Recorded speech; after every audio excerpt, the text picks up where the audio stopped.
This is planet Earth, the place we call home. It came into existence 4.5 billion years ago.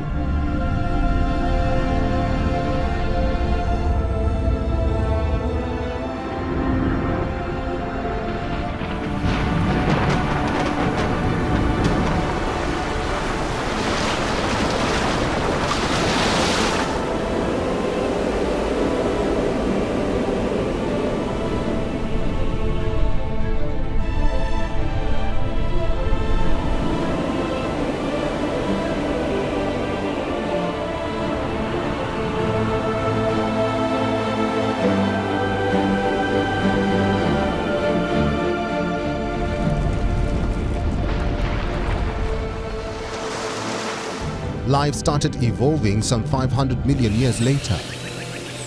Since then, billions of species have emerged. Many have been wiped out. The planet has its own order, its own pace. It has followed the pattern for well over 4 billion years.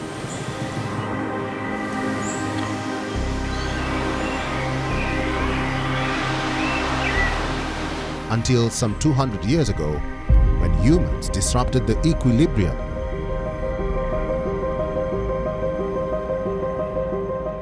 Human greed led to exploitation of Earth's resources.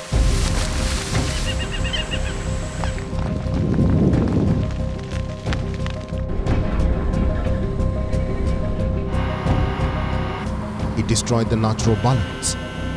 And what happened? This.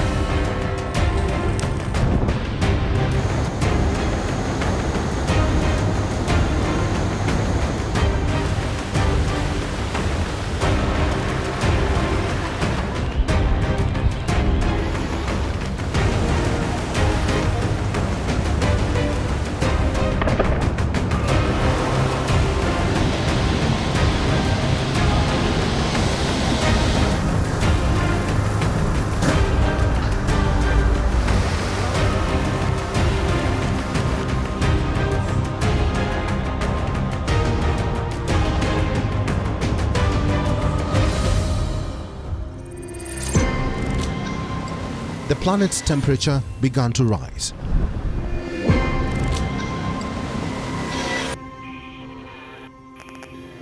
Glaciers started melting at record speed.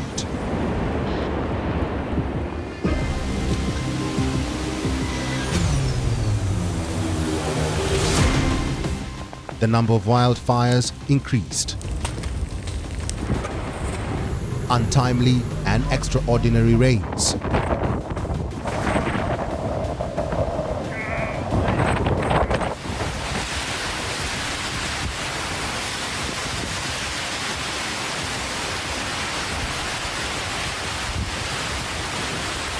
Ones that led to historic floods.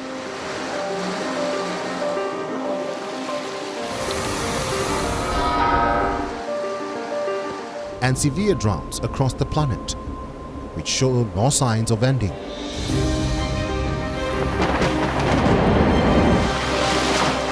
This is just the gist of what happened in 2021. The Earth at its tipping point. And we are already in deep trouble.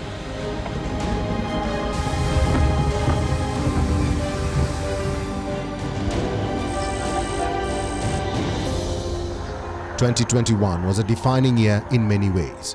On one hand, leaders pledged united action climate change, while on the other, year-long erratic weather events showed us a picture of what the future will look like if the planet continues to warm at this speed.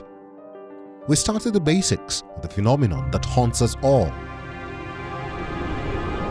What is climate change? Climate is the average weather in a place over many years. Climate change is a shift in those average conditions. It is not some far-fetched idea. Clearly, not some far-off future problem we will have to face in a few decades. The reality is, it is happening right now. The biggest thing, climate change is hitting those who have historically had nothing to do with it the hardest.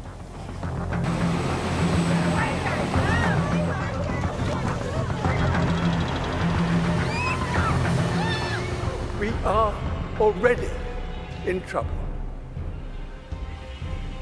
The stability we all depend on is breaking.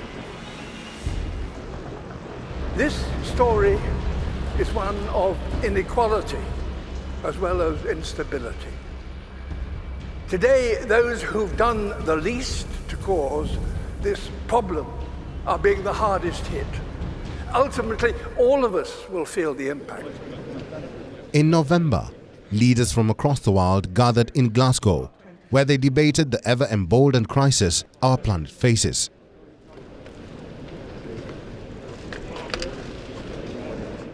The COP26 summit was seen as a make-or-break moment in the global fight against climate change.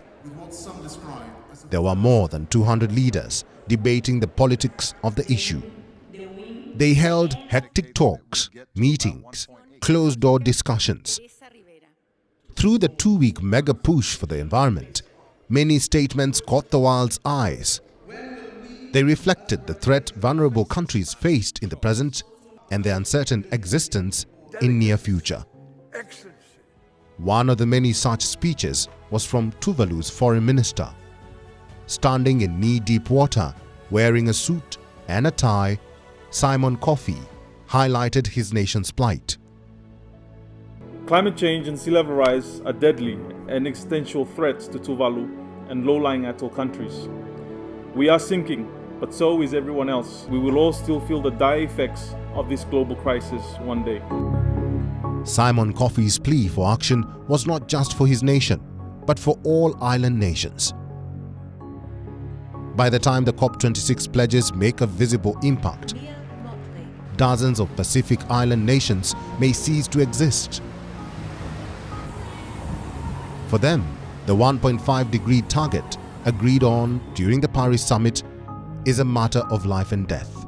Their fight is not for the future, but for the present.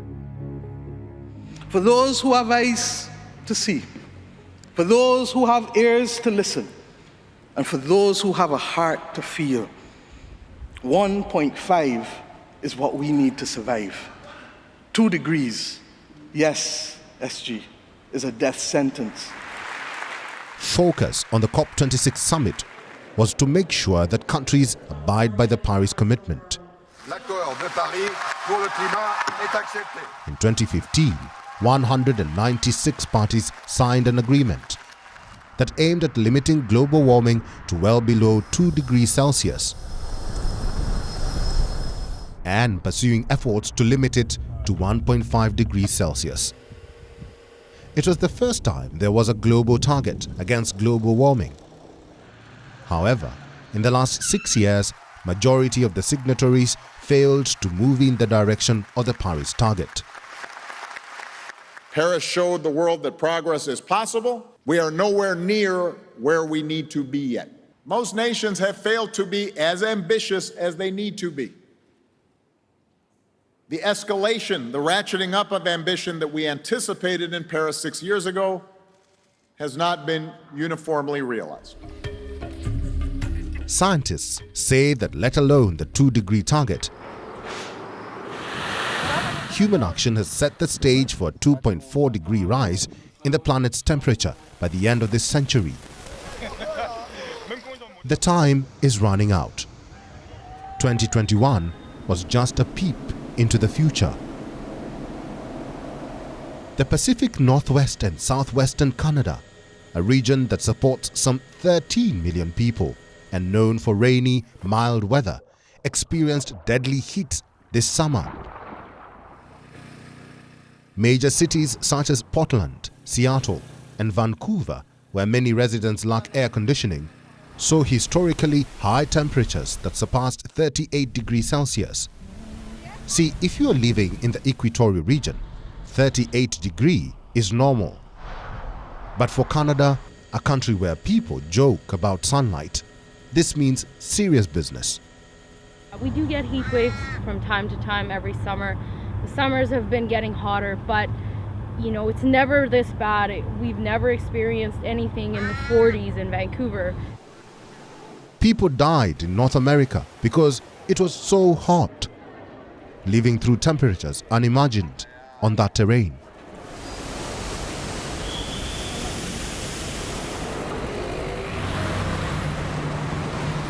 The extreme heat we're seeing in the West is not only a risk amplifier for wildfires, it's a threat in and of itself. People are hurting. Climate change is driving the dangerous confluence of extreme heat and prolonged drought. We're seeing wildfires of greater intensity that move with more speed. These heat waves do not just break records. They fuel fires when extreme heat and drought coincide, zapping the soil's moisture and creating fields of dry vegetation. It only takes a small spark to ignite a deadly blaze. As climate change worsens, it creates the conditions for larger and more frequent fires. This is what happened in the United States this year and the one before that. A summer of record-breaking triple-digit heat and severe drought fueled more than 100 large wildfires in the West. The three largest fires of 2021 have burned roughly 1.6 million acres, which, for better understanding, is an area half the size of Connecticut.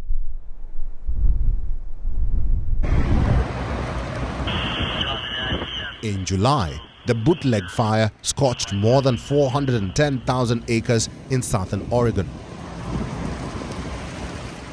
making it the second largest wildfire in the US this year.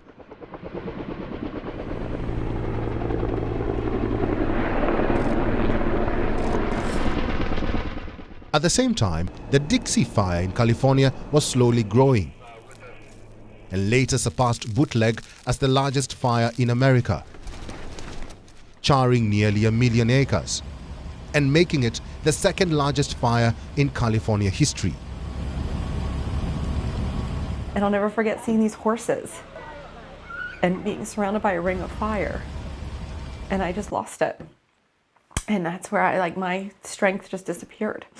And I still have to talk about that in therapy because it haunts me. It haunts me. It haunts me seeing the cars on the side of the road. On the other hand, there were record-breaking floods across the globe. To understand, more intense rainstorms result from warming temperatures. For every 1 degree Celsius rise, the atmosphere can hold 7% more moisture. With more water at their disposal, storms have the potential to dump enough rain to cause flooding.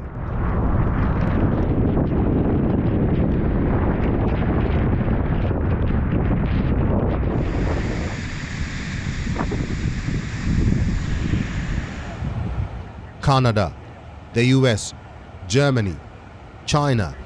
In each of these places, the volume of precipitation was historic. Nashville saw its 4th wettest day ever.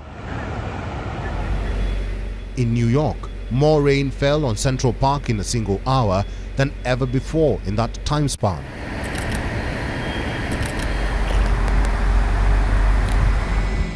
And for British Columbia, 20 towns set rainfall records.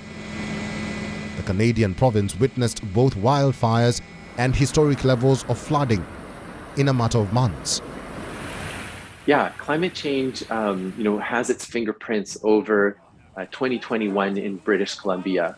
We've had an extreme heat dome in late June that has already been attributed with higher increases due to climate change.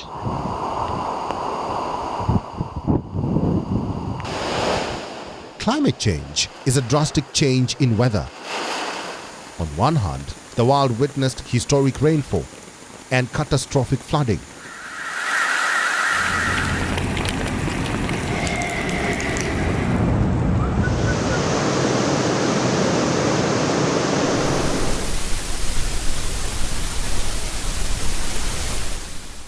On the other, it was one of the driest years on record. The world is facing unprecedented levels of drought. As per the Global Drought Monitor, no continent except Antarctica was spared.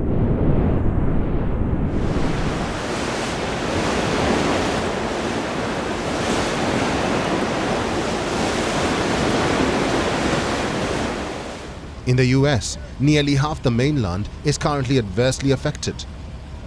While in Brazil, the current drought is one of the worst ever recorded. The situation is so bad that coffee production is expected to fall 23% this year. In Madagascar, drought has left hundreds of thousands of people malnourished, pushing the country to the edge of famine.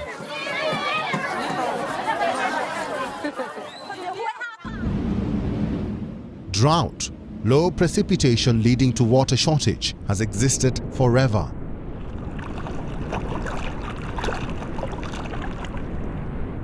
But scientists say the rising global temperatures and shifting precipitation patterns are already leading to more frequent droughts, and that the situation is likely to get worse. Climate change is driving displacements across the world. Drought, wildfires, floods have forced millions to leave their homes, their loved ones, and often their livelihood.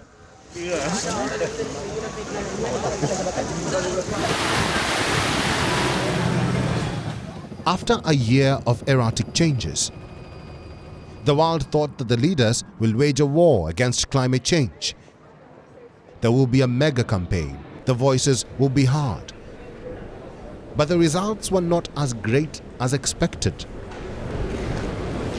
May I just say to all delegates, I apologize for the way this process has unfolded, and I'm deeply sorry. I also understand the deep disappointment. But I think, as you have noted, it's also vital that we protect this package.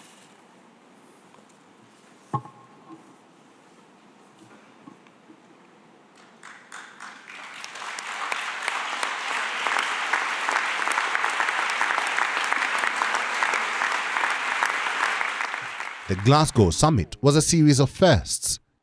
It was the first time that leaders acknowledged the role of greenhouse gases in global warming. It was also the first time they pledged to act on these emissions.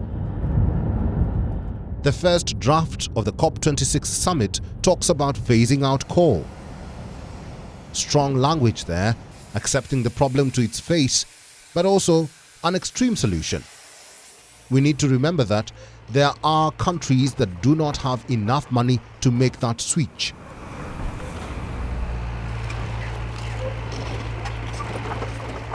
There are countries that are dependent on coal for keeping millions out of poverty. It is a challenge that India understood.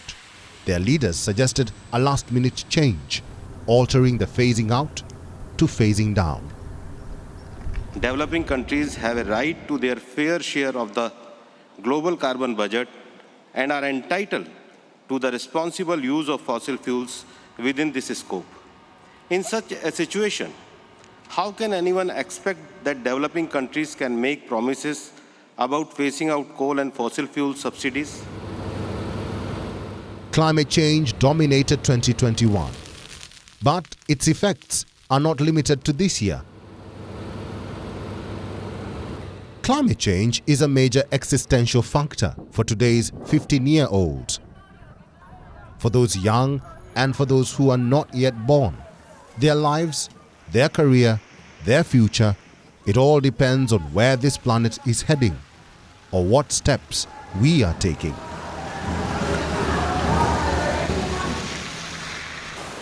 An hour ago, my son Mark sent me a picture of my grandson, Case, who's 1 year old. I was thinking, Case will be 31 when we're in 2050.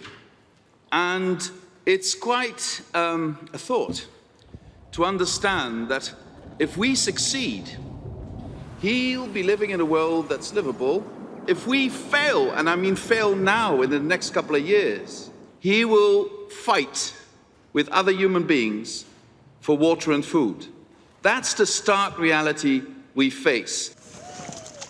There's really no excuse because we know what is at stake here. The world will find it absolutely incomprehensible if we fail to deliver that, and the backlash from people will be immense and it will be long-lasting. And frankly, we will deserve their criticism and their opprobrium. The young generation understands the challenge at hand. They know that their lives might go under if we do not stop emitting carbon elements into the air. These young activists are resilient. They are also angry. They are also demanding answers, answers that the developed world owes them.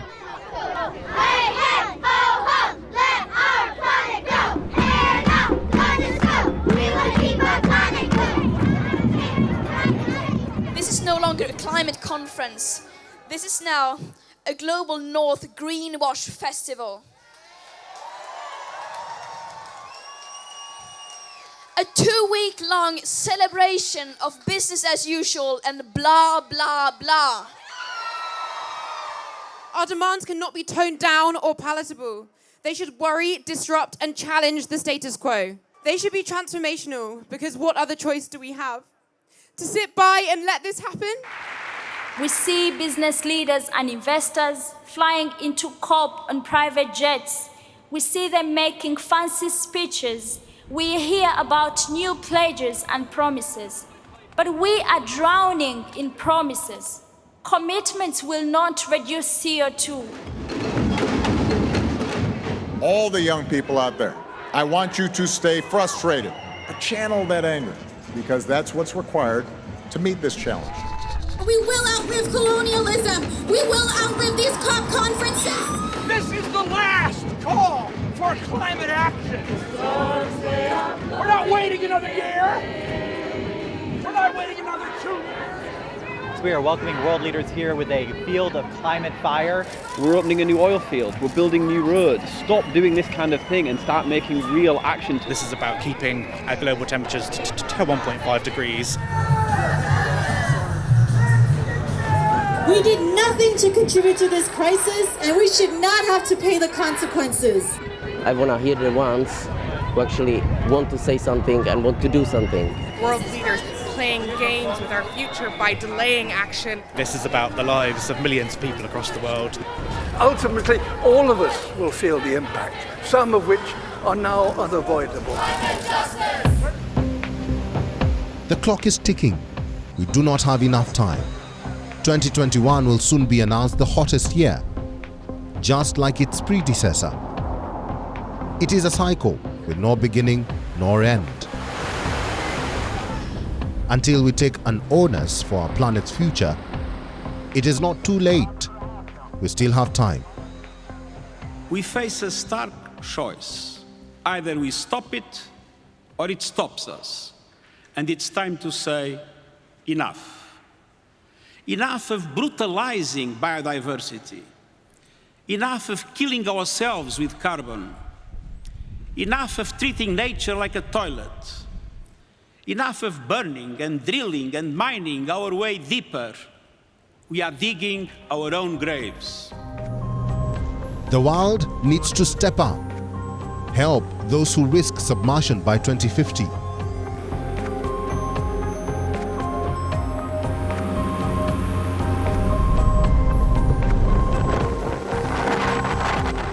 Those whose forests are burning.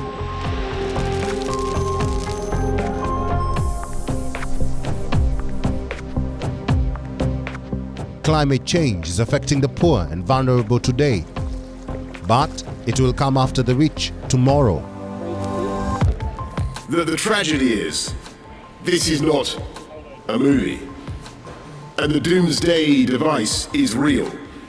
And the clock is ticking to the furious rhythm of hundreds of billions of pistons and turbines and furnaces and engines with which we are pumping carbon into the air faster and faster. Record outputs. Climate change is the most consequential story of our time. It defines our present and our future. For the last 200 years, human beings have tested the planet's limits.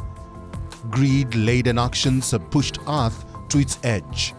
Our planet, the one we assume can take it all, is on the verge of giving up. Human activities are pushing Earth to its tipping point. Climate change will soon reach a point of no return. Our planet's alarms are sounding. The upcoming devastation will be unimaginable. We still have time. What's done in the past is out of our hands. The clock cannot go back. However, we can change the present. Actions we take today determine our future. It will define our planet's fate. And as Carl Sagan once said, the Earth is a pale blue dot, a dot we call home.